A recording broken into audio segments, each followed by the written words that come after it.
Hello, my name is Frosty Frostless, and everyone, welcome back to West Loathing.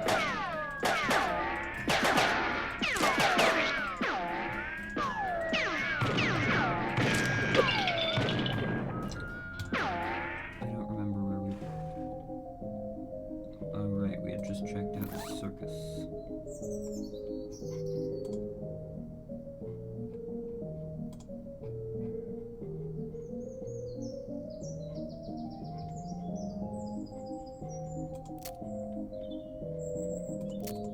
Don't have pants, don't have boots.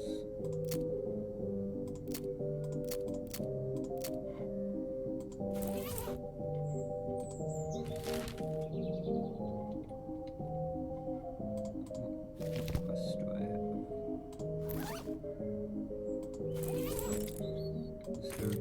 There's no quest login game. That's wonderful. Your El vibrato bleeps, and you follow the signal, because of course you do, why wouldn't you? One reason why you might not is that it led you to a hulking robot that could easily pound you in scrap. Fight it.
You smell it before you see it, a skeleton trudging toward you, covered with mud and muck and smelling like garbage juice. It must have crawled out of some horrible bog nearby, and if the skeleton smells this bad, the bog must be unimaginable, so it makes sense that even a skeleton would want to get away from there. Fight it. A smeleton.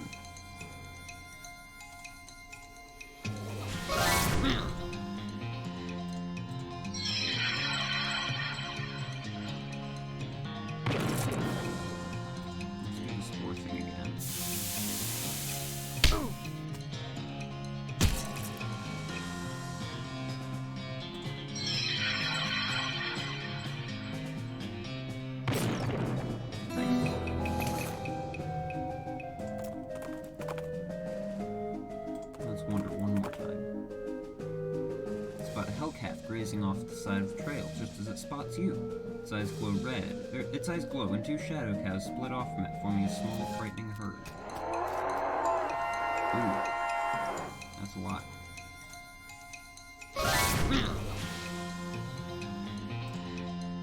I'm guessing spooky damage will be better than hot damage this time around.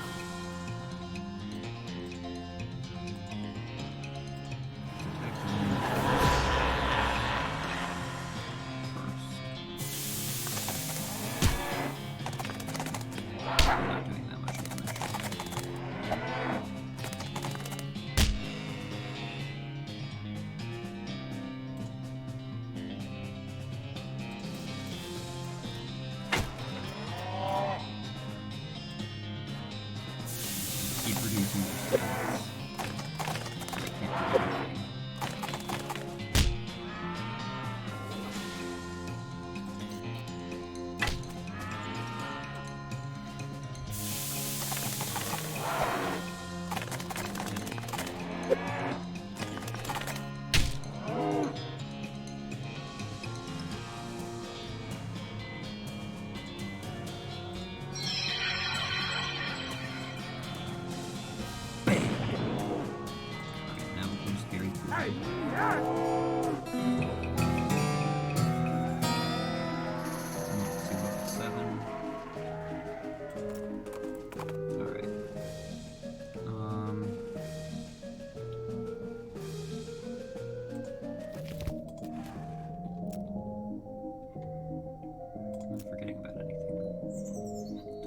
Professor, we'd get chunks of El Vibrato scrap. House in the Desert Bandits. Fix the broken piano player. Chef in Dirtwater. See if people need help in Dirtwater. Okay. We have 3 El Vibrato scraps currently.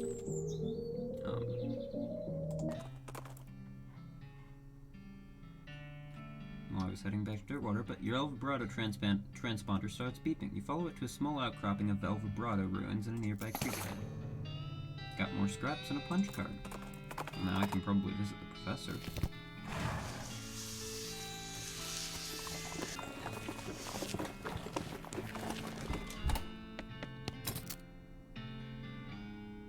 Alright, who did I...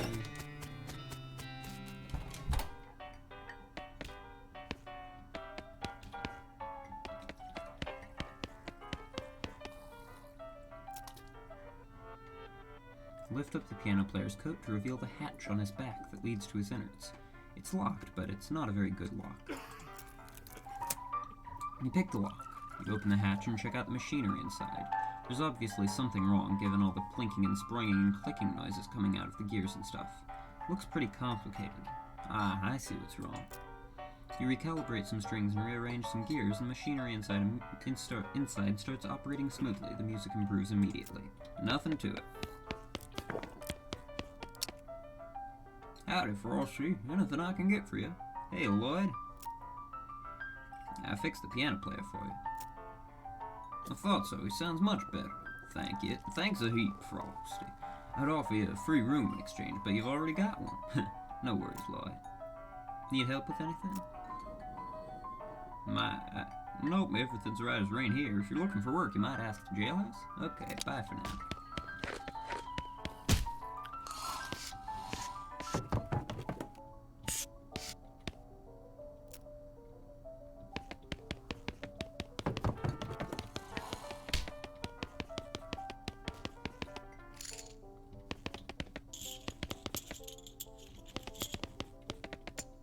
Let's play poker. Sit down at the poker table. Dealer emerges from somewhere in the back and sits down next to you. The lady to your right introduces herself as Emma, and the player to your left says his name is Clint. The dealer tells you that the ante is 20 meat. Ante up. You ante up. Emma and Clint toss in 20 meat each. Dealer gives you the deck a shuffle and then deals. A hand of cards glides across the table to you. It's a pretty decent hand. 2 of diamonds and 4 sixes of spades. First round, the pot is 60 meat, and you estimate your chances of winning at around 30%. Let's obnoxiously strategize. And cock my hat at a jauntier angle, plus 20% win chance. It's the second round of betting. The pot is 60 meat, and you estimate your chances of winning at around 50%. Let's obnoxiously raise. With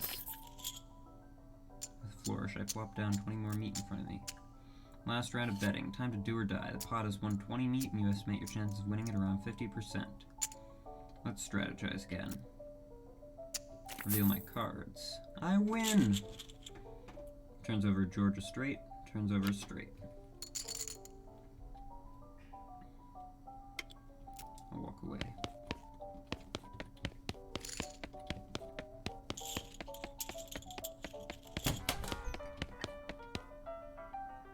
Poor old Ellsbury. Show him the helmet. His eyes light up. Well, one of them does. The other's kind of stuck in a perpetual squint. Does this belong to you? He takes the helmet from me. Takes him a moment to find his voice. It does. Long time ago. I don't suppose there was anything else where you found that. You mean this? That's the stuff. Could I? Yeah, here you go. Cracks the bottle open and drinks deeply. After a few moments, his demeanor changes entirely. He looks like a man 20 years younger. Would you like to hear a story? Yeah. Ellsbury tells you a tale about an ancient frigid catacomb where ethereal horses perform plays for giant beasts. Something about that story you've really lost yourself in. Thank you, Ellsbury. He nods. If you ever want to express your gratitude in a more tangible way. You know the trick. He goes back to listening to the piano.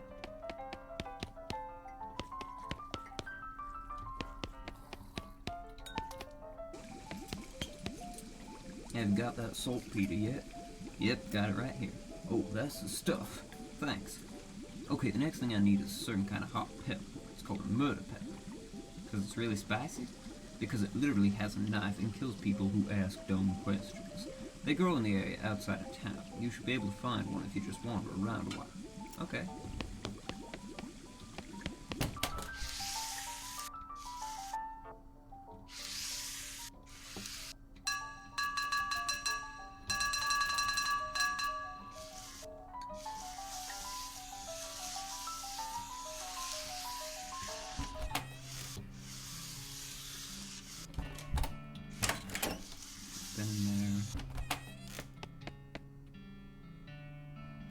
Hi, I'm Frosty Pickle.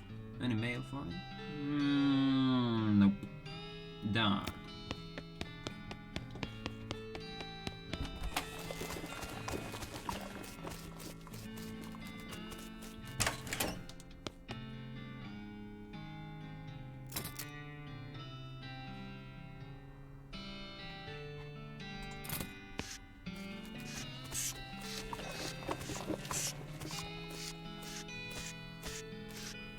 Is there anything back? Not a lot available. Said to wander around for a bit. You catch a whiff of something that makes your eyes water. You trace it to its source, a vividly colored red shape hanging from a scraggly little plant. This must be the southeast western murder pepper that fella at the jewel was looking for. Grab it. Your finger and thumb immediately start throbbing as you pluck the pepper. You toss it into your rucksack before it can do any more damage. Hot.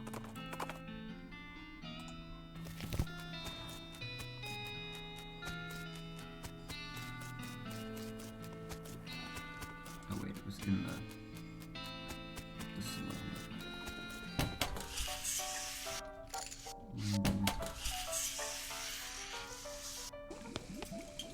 Did you find me a murder pepper?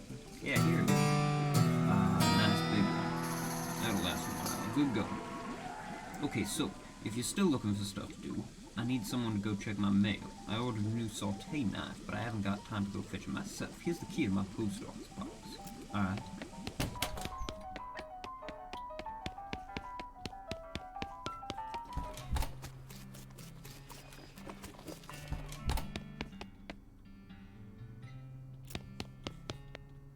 You find P.O. Box 441, the one that belonged to the chef at Jewel. Open Box 441. You open the box and a torrent of junk mail falls out to reveal a knife just sitting loose in the box. You pick it up. Saute knife. Even though you're holding it, you're still pretty sure there's no such thing as a saute knife. Anyway, it's too thin to use as a weapon, so it's not even worth stealing. Back to the chef.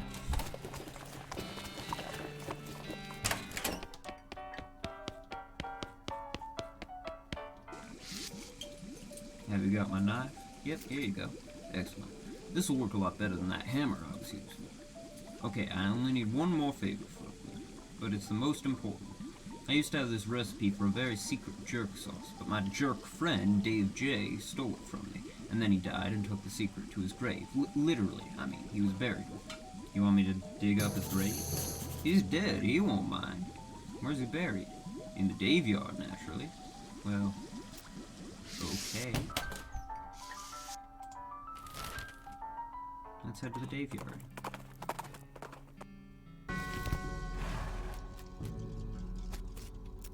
Ooh, spooky. All these dead men's looking at. What do goblins do with their dead? Popping them. Popping to make new goblins. Never dying, sort of. I see.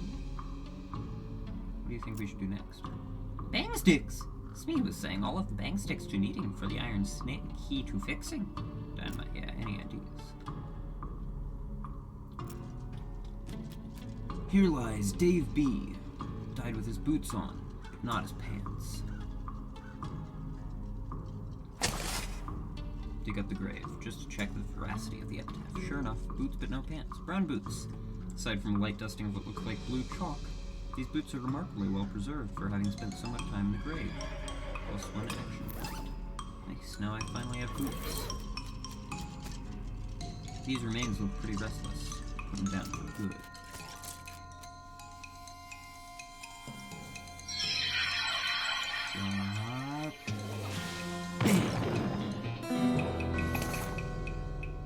I made the restless remains more restful.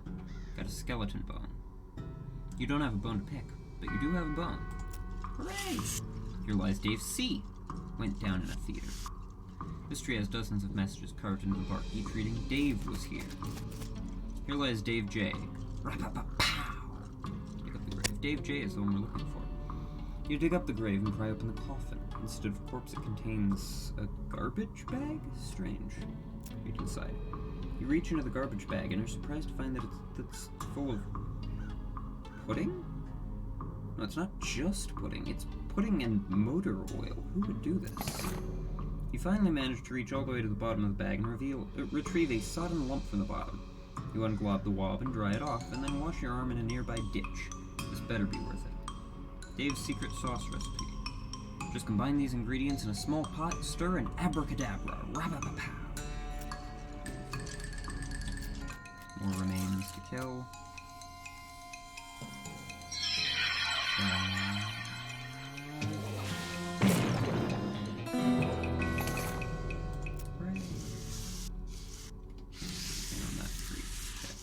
Here lies Dave L. Died of a heart attack. See you in negative 36 years.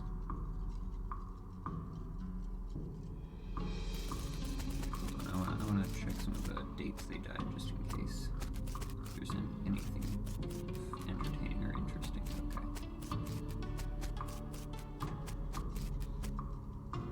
I don't know what negative 36 years is about. Here lies Dave G, 1847 to 1884. He was looking to the sky to save him, but even the sky can't save a feller from, like, 40 angry bears. Looks like the gravedigger left his lunchbox here. Oh boy, free lunch! Vienna blood sausages, and a thermos of spiked coffee. When you work deep underground, it's hard to keep track of whether it's the appropriate time to drink whiskey or the appropriate time to drink coffee. Eventually, you just stop trying. Free lunch, and they said there was no such thing. These bones are jumping around to beat the Dickens. Beat the Dickens out of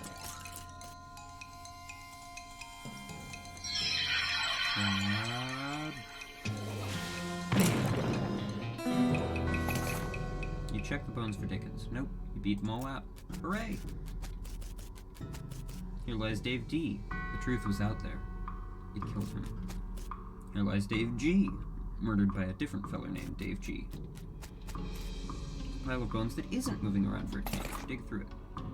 Mostly just boring, broken bones, but you do find a skull with a weird tag on it. Skull with an odd tag on it. This skull has a little paper tag tied to it which has Inter-Cemetery Loan on one side and some notes on the other.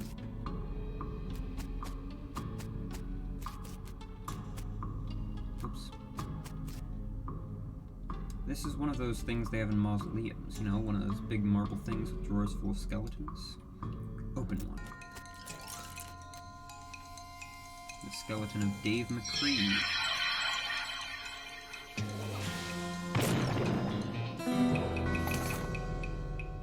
Did it. You dragged a skeleton out of a drawer and then beat it up and put it back in the drawer. Let's fight a whole bunch. Skeleton of Gritty Dave Rogers, skeleton of Wizardin Dave Littlefield, and skeleton of Deadeye Dave Goldthwait. Summon my bean golem. Let's summon my bean wall.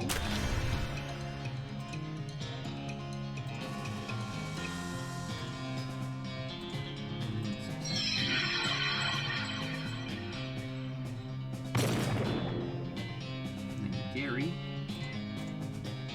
Let's do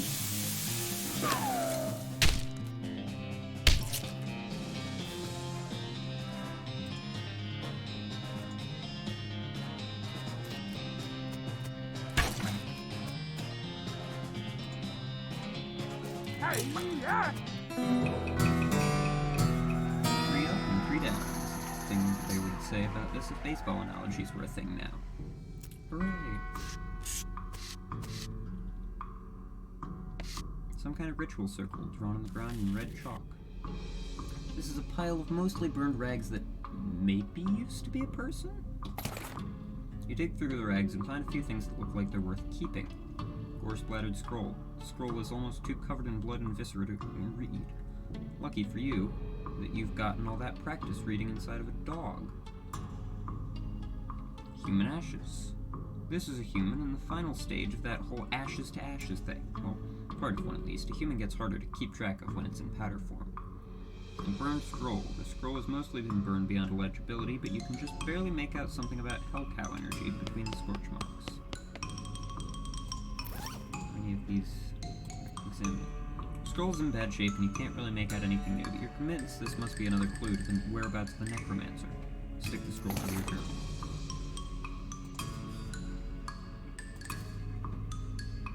Cremated earthly remains of a person. Someday they'll refer to these as cremains, but you will not approve.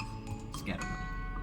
Find a pleasant-looking vista and toss the ashes into the air. That's probably what that person would have wanted, you guess.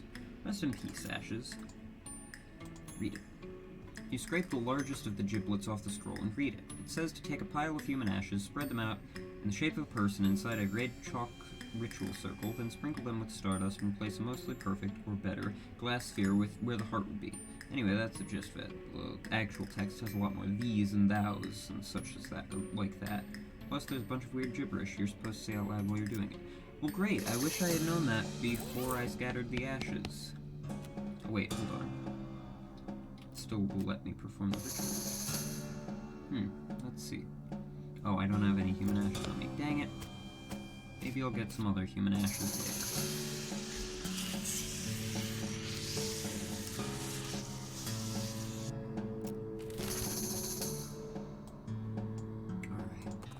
Button list. Oh. As you turn the corner, you come face to face with 3 bandits pushing a large barrel marked TNT down the trail. The 4 of you stare at each other for a moment, unsure of how to deal with this potentially violent happenstance. Inquire about the TNT. Howdy there, fellas. Fine looking barrel of TNT you got there. Appears a bit elderly, though. What of it?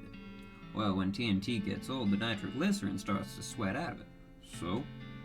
So I'd recommend you get it to your destination as quick as you can. Maybe take a shortcut over that rocky and bumpy trail over there? The bandits shrug and start rolling the barrel off in that direction. After a couple of minutes, you hear a loud boom in the distance. Excellent. Alright, what have we got here? Nothing I need.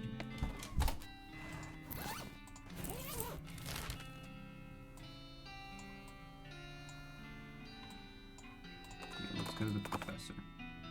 There's a skull just sort of rolling down the road toward you, like directly toward you, and when you step to one side, it's first match. Face it down.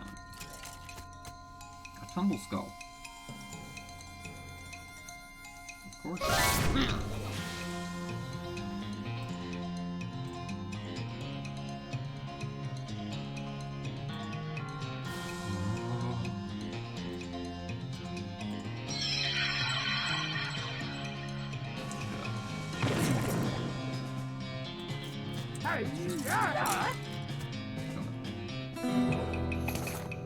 Boom, you punted that skull right into the sunset.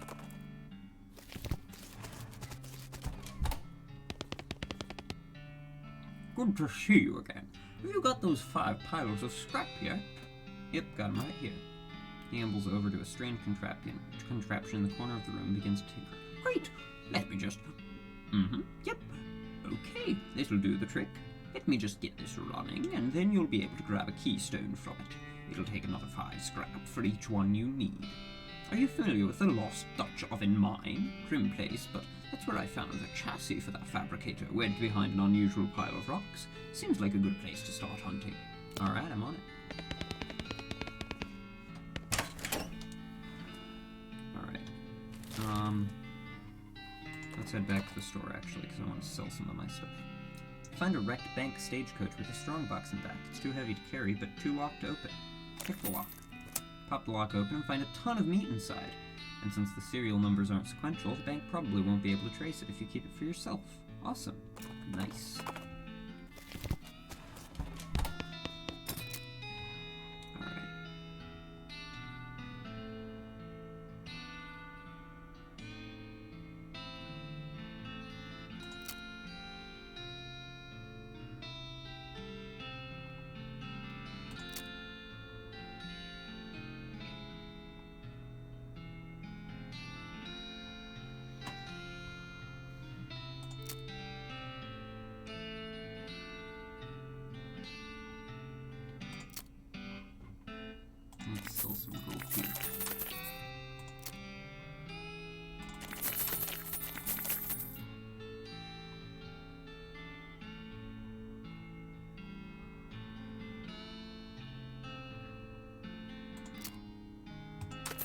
silver nugget.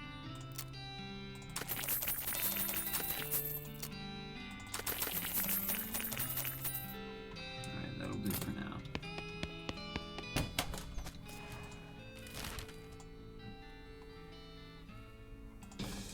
Lost Dutch oven mine, here we go. There's a dusty wooden crate lying near the trail, and it turns out to be half full of old dynamite. That's, probably not something that should just be lying out in the sun like that. Take it. Carefully pick out the freshest looking sticks and get away from the rest as quickly as possible. I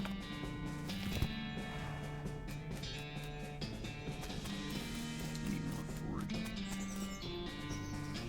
I need stench resistance. Have I been to the Dude Ranch? There's a crate in the road, which is not a crate's natural habitat. Poor lost crate, maybe you can help it. You help the crate by prying off the lid and helping yourself to the contents. Depressed rancher candy. Like all things for ranchers, this candy was a lot better before the cows came home. And a lasso. The sable started for 2 rounds.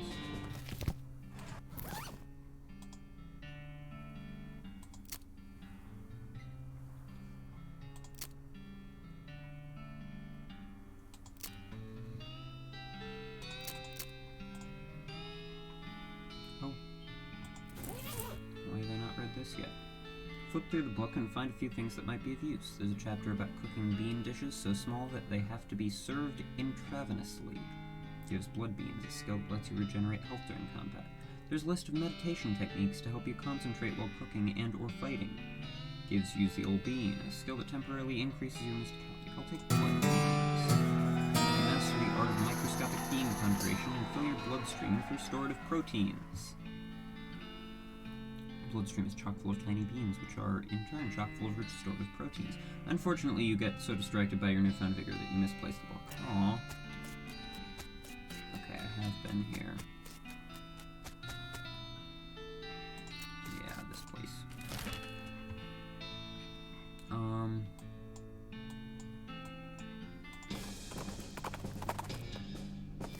Big apple we already cleaned up, right? Yeah. Where did Gary want us to go for the... You encounter a bandit who doesn't look very bandit-like due to the lab coat and slide rule holster. Fortunately, she's also wearing the standard black bandit hat, otherwise you might not have been able to tell. Alright, Buster, this is a stick-up. Hand over the meat. You don't seem to have a gun. How about I just punch you out and leave instead? Ha! I'd like to see you try, because I've invented an anti-punching ring, and that would help me test it. I'll examine the ring. An anti-punching ring? How interesting. May I have a look? Are you using a positive matrix force field? Positive matrix? No, it's Sigma field derived. Sigma? Oh no, that won't do at all. Oh no. I mean, it'll soak some kinetic force, sure, but as soon as things get heavy, that's gonna overheat and burn your finger off. Oh geez, really? I hadn't thought of that. Back to the drawing board, I guess. Tosses the ring and turns to leave. Ring of moderate unpunchability. The ring has a weak enchantment on it that renders its wearer nominally less punchable than usual. Sweet. What ring do I currently have? Plus mysticality and spooky. That's probably better for me. Here, where were those goblins? Gustavson Gulch.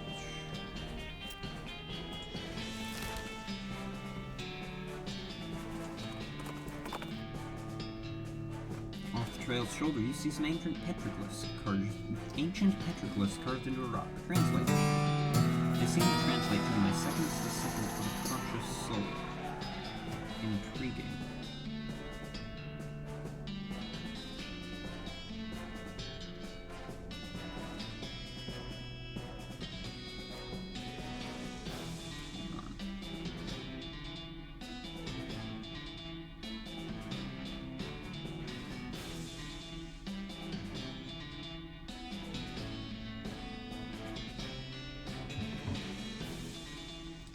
That's definitely part of the riddle. I think I've seen one of those before, but I didn't write it down.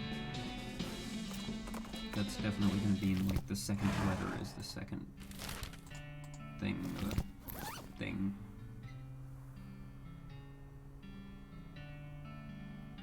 Why Why does my stream keep disconnecting and reconnecting to chat? That's weird. Anyways.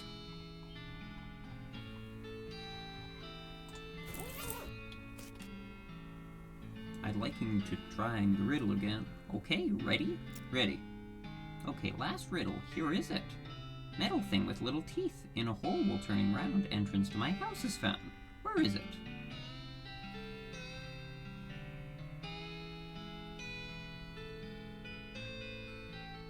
In your hat?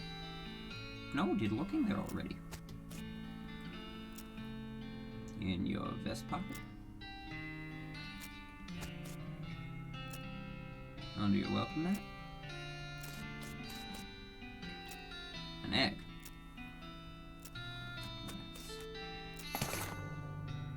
Hooray, hello! Hello, a goblin village. How nice to introducing you. I must admit, I am curious. I'll let you do the talking. Okay, a goblin right here standing. Let's greeting them. Oh, also, Gary finding a key may be important here. Okay. I have it. Here. Yay! You solving it. You winning riddling contest for sure. Hooray! Here, you can dynamite having. Don't eating it all at once. Take it and take my leave. Hello again. Very happy remembering fun riddling times with you. Hello, and yes, thanks. You being welcome here every time, except not past here. We're standing. Get my hat and leave. Alright.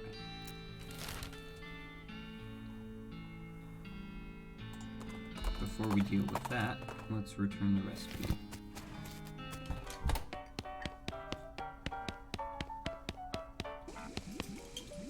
Got that recipe yet? Well, my jerk friend Dave J took to his grave. Yeah, I got it. Hey, thanks a million, buddy. Now my slop will be world famous. Here, let me give you a little something for all your trouble. It fell in the slop, but it's still good. Sloppy chef's hat. This is the hat of a chef who was apparently not a good enough chef to cook his hat. All in a day's work.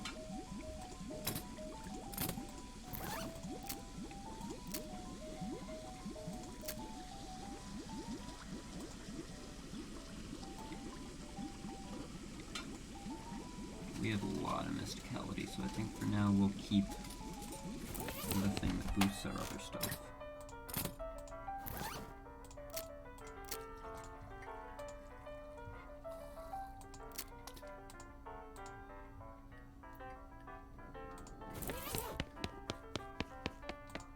Alright, now we head back up to Railroad Camp. It's another rolling skull, tumble skull.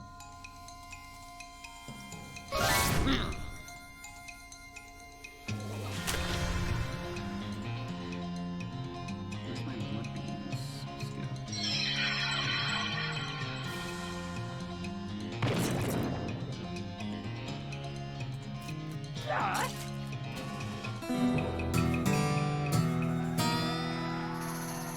Oh, it's a passive. I just regenerate per round. That's way better than I thought it was. I thought it was like a thing where I had to actually specifically. Any luck finding a year's supply of dynamite? The passengers are getting restless. Yep, here you go. Good, perfect. This'll do the trick just fine. Hang back for a bit while I get the fellas to set up the charges, and I'll let you do the honors. Smee consults with the other workers, and they inspect the rocks for time. Eventually, one of them shrugs, pushes the whole crate of dynamite up next to the rocks, and wires up a detonator. Alright, let her rip. Wait, don't you have a longer detonator cable? Nope. Don't worry, it'll be fine. Just give me a 3 count before you hit the plunger so I have time to get under the train. Great.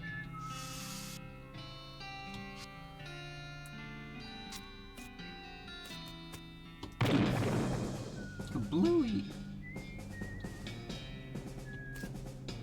Surveyors didn't say anything about a crazy rock monster. Quick, you're the protagonist. Do something about it. There is a very large, very angry-looking thing? Guy? Standing here.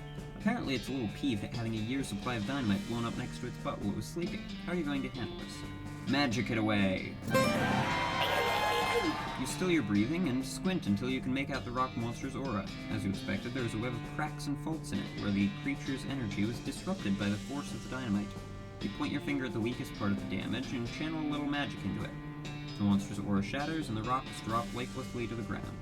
You blow a little smoke from the tip of your finger and put it back in its holster, all in a day's work. Well now, this is as fine a day's work as I've ever seen. Much obliged, friend. We'll be getting the rest of this track laid down and head out now. Here, I'll mark our route on your map for you, in case our paths happen to cross again. Thanks, but can't I just ride the train? Got a ticket? Just kidding. Of course you don't. Every seat on this train sold out. Sorry, boss.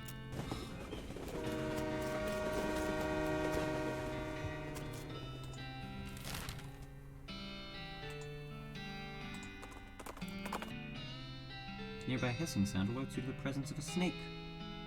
Or at least something that sounds like a snake, which turns out to be a goblin cooking flapjacks on a flat and baking hot rock.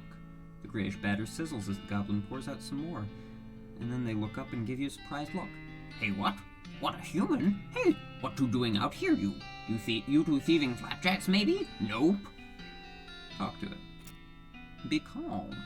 I will not jack your flaps. Did I say that wrong? I will not flap your jock jams. To flapping? Please, what do you two want? Ask it for its spatula. This spatula, wide and flat. I'm needing one of it, am. To giving, will you me? This spatula mine to giving you? But how is to flipping my flapjacks? I could teaching you a beanslinger flipping magic.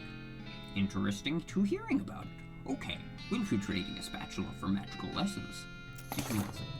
Teach the goblin a simple magical cantrip to flip the cooking foods over with a snap of the fingers, and they happily give you the spatula. Culch goblin spatula. +4 spell damage. Give me a big enough spatula and a place to stand, and I will flip the world over. Archimedes. Cool.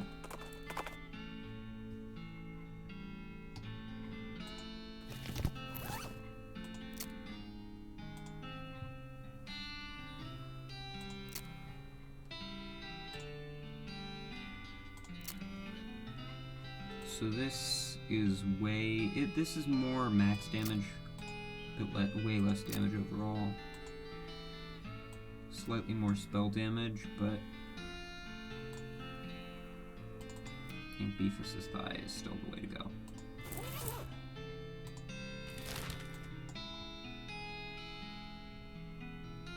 Let's head to the new railroad camp and then in the... Or no, let's look around here a bit more. Wander around. There we go. You spot a small cottage on the horizon with what looks like a work table in front of it. Go there now.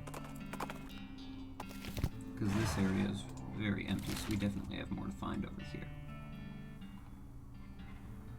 Inspect this. The sign says, Silver bullet making apparatus. Help yourself. I'll help myself. The workbench has a little burner and a crucible for melting silver things, and some bullet molds. Seems pretty straightforward. There's also a vise, so you could smash silver bullets into needles if you wanted to.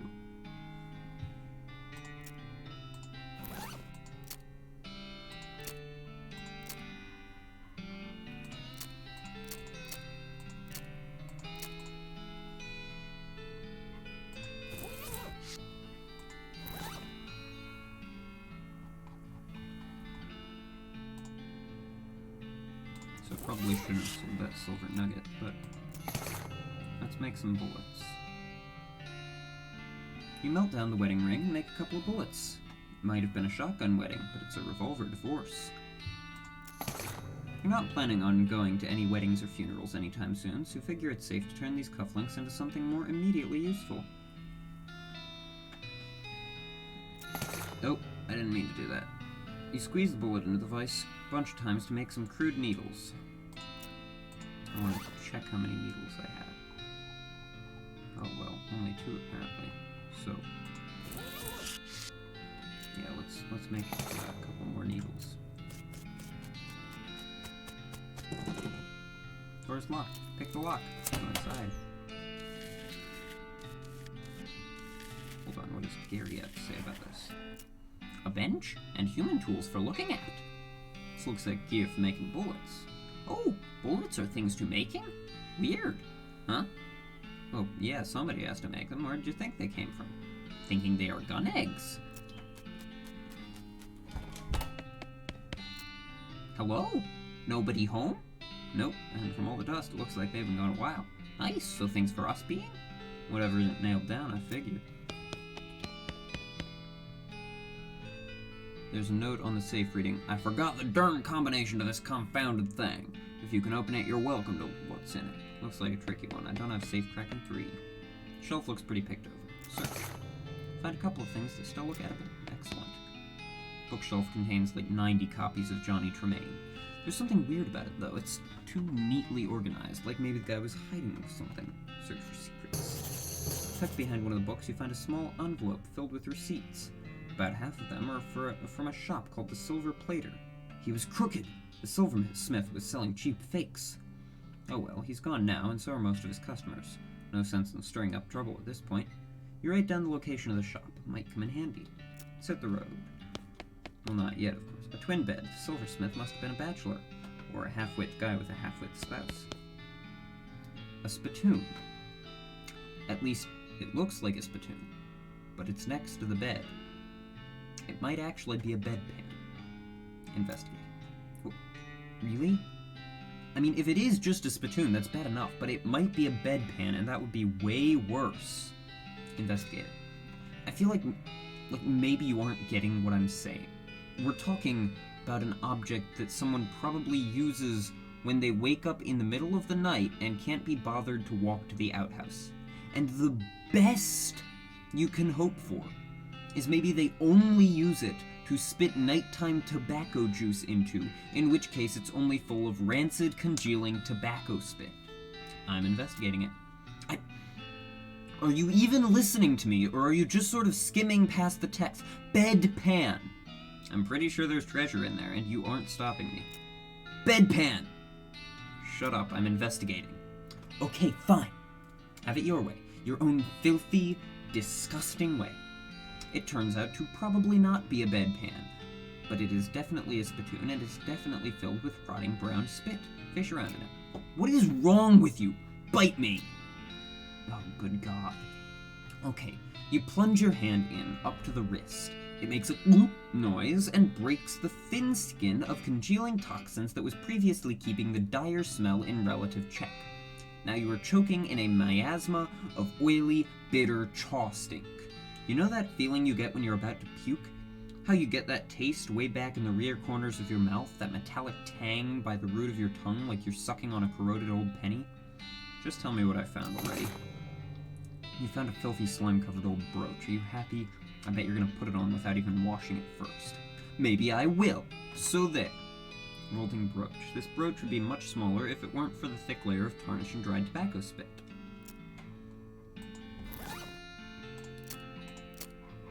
Alright, I currently have... Let's do spell. Let's do this instead. Yeah!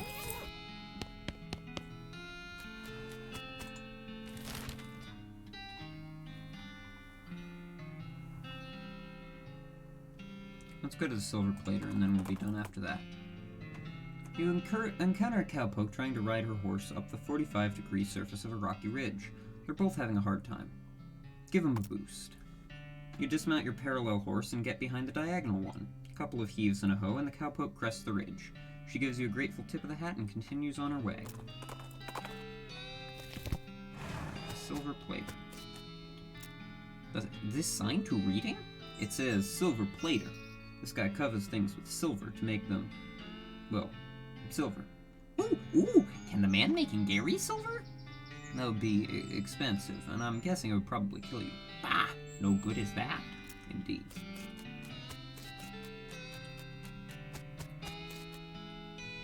Howdy, what can I do for you? Well, do you have a menu? A menu? What are you talking about? Isn't this a walk-up style restaurant? What? No, I'm a silver plater. I plate things with silver, you know? Oh, I thought your sign was... Never mind. The man grins, revealing a full set of silver-plated teeth. So, you need something plated? What are my options? He looks you up and down. I could plate that hat you're wearing. People with silver hats get more done, they say. Enchant your hat to add 1 to your maximum action points. I don't know that I don't know if it I don't think it applies to all hats though, and I don't, maybe something else. I could plate your melee weapon what you're using there. It'll do more damage that way. Increase the damage of your melee weapon by 3. Or even more damage against creatures that are performing something else. I could plate your pistol. It'll do more damage. Say, that's a fine looking tongue you've got there. I could plate that for you. My actual tongue. The one in my head? Yep. Well, maybe later. Well, now I need to get more meat, because I want a silver tongue. Anyways, that's where we'll end the episode. Thank you for watching. If you enjoyed, which you probably did since you made it to the end of the video, feel free to hit every button you can find on YouTube. I won't see you in the next one, because I'm looking at a webcam, but if you choose to watch it, you'll see me in the next one. Farewell.